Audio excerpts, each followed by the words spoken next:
Assalamualaikum warahmatullahi wabarakatuh. Hai teman-teman, pada video kali ini saya akan memaparkan hasil dari pengembangan salah satu jenis layanan komputasi awan, yaitu Software as a Service. Sebelumnya, perkenalkan, nama saya Iftita Andriani, mahasiswi Informatika Universitas Tanjung Pura Pontianak, dengan NIM D10411811010. Jenis layanan Software as a Service yang saya kembangkan ini bergerak di bidang kesehatan, yaitu bernama Sistem Informasi Manajemen Klinik atau dikenal dengan SIMIK. SIMIK ini berfungsi untuk memanajemen kegiatan dan pelayanan administrasi klinik, di mana pengguna dari SIMIK ini adalah klinik berizin di Dinas Kesehatan Kabupaten. Sebelum menggunakan aplikasi ini, pengguna aplikasi ini diharuskan untuk masuk dengan memasukkan username dan password. Contohnya, saya memasukkan username klinik 247 dan password berupa admin. Kemudian menekan tombol login. Dapat kita lihat di sini adalah halaman dashboard dari admin klinik. Di sini terdapat jumlah pasien, jumlah kunjungan, fasilitas lab, dan sebagainya. Kita juga dapat melihat pasien terbaru, daftar fasilitas lab, kunjungan terakhir, dan daftar obat. Di sini ada sidebar berupa master data yang terdiri dari petugas kesehatan, obat, dan lab. Selain itu juga ada menu tambahan yaitu pendaftaran, rekam medis, dan laporan. Sini juga ada menu pemberitahuan dan profil. Kita dapat melihat profil, mengubah nama, NIP dari admin, profesi, dan lain-lain. Kemudian kita dapat menekan tombol perbarui ketika sudah selesai. Selanjutnya juga ada menu pengaturan. Di sini menu pengaturannya ditujukan untuk klinik. Misalnya nama kliniknya apa? 247 klinik misalnya. 247 klinik. Slogannya. Kemudian kita dapat melihat di sini ada pengaturan khusus yaitu jasa dokter.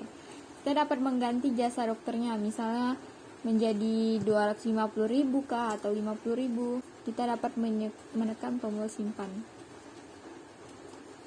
Kemudian pada master data yaitu petugas kesehatan, kita dapat melihat daftar petugas dan menambah data petugas baru. Misalnya di sini kita akan memasukkan petugas baru.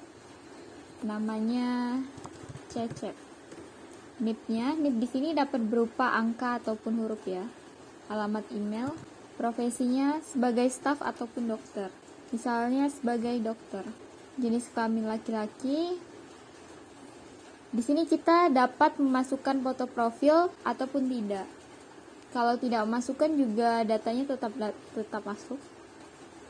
Di sini dapat kita lihat Cecep. Kita juga dapat menekan tombol tambah petugas baru di sidebar sini.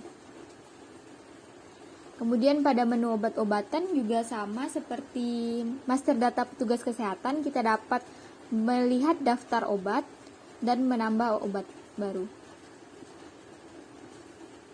Misal kita masukkan obat, sediaan obat, di sini dapat kita lihat ada tablet, kapsul, dan lain-lainnya.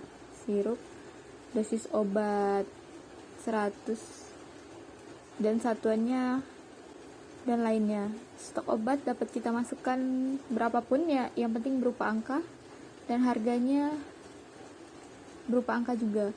Kemudian kita dapat menekan tombol aksi kembali jika akan membatalkan, tekan aksi simpan jika ingin menyimpan obat dan akan kembali ke halaman daftar obat, dan tekan simpan dan buat baru jika setelah menekan tombol simpan data tersimpan dan kembali ke halaman tambah obat baru.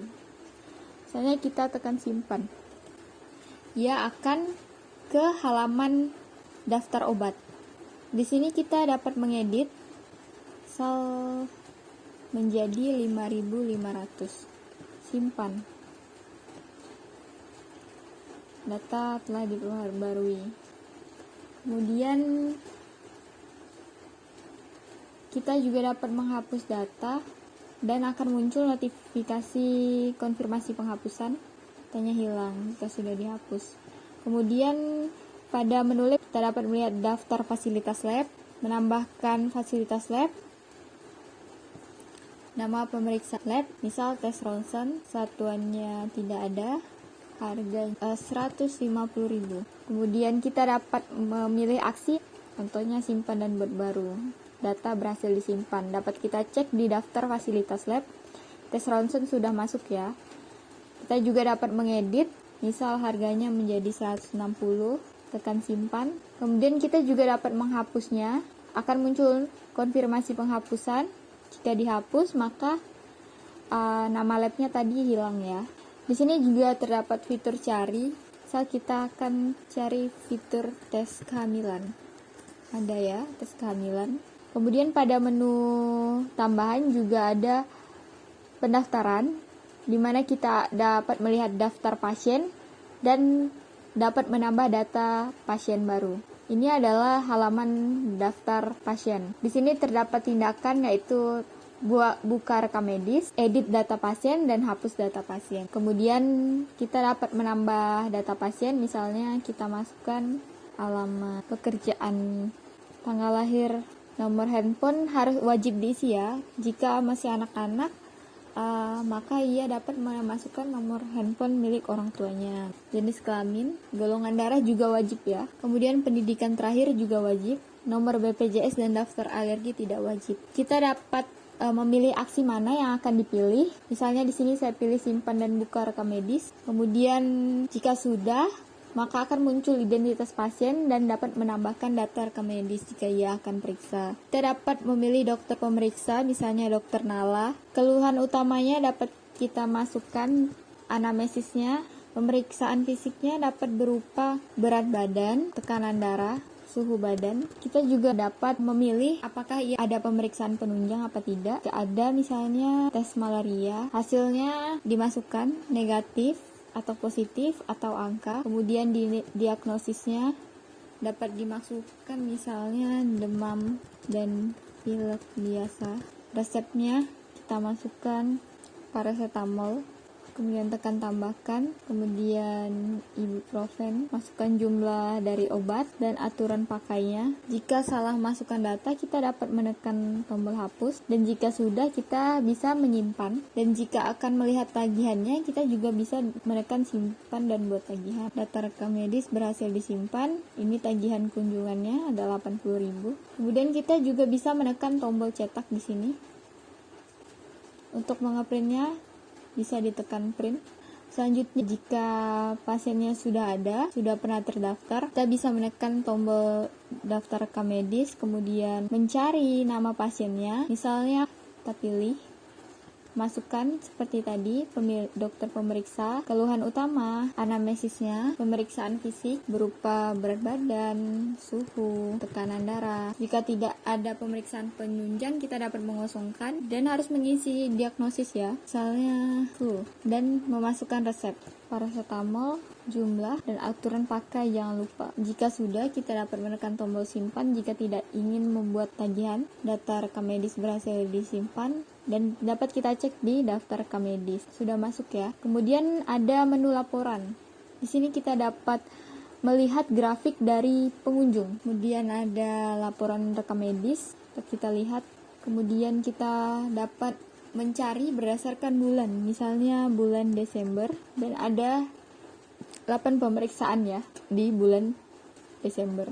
Kemudian kita juga dapat menekan tombol cetak dengan mencetak untuk mencetak laporannya. Mungkin sekian presentasi dari aplikasi CIMIK, Sistem Informasi Manajemen Klinik. Kurang dan lebihnya mohon maaf. Assalamualaikum warahmatullahi wabarakatuh.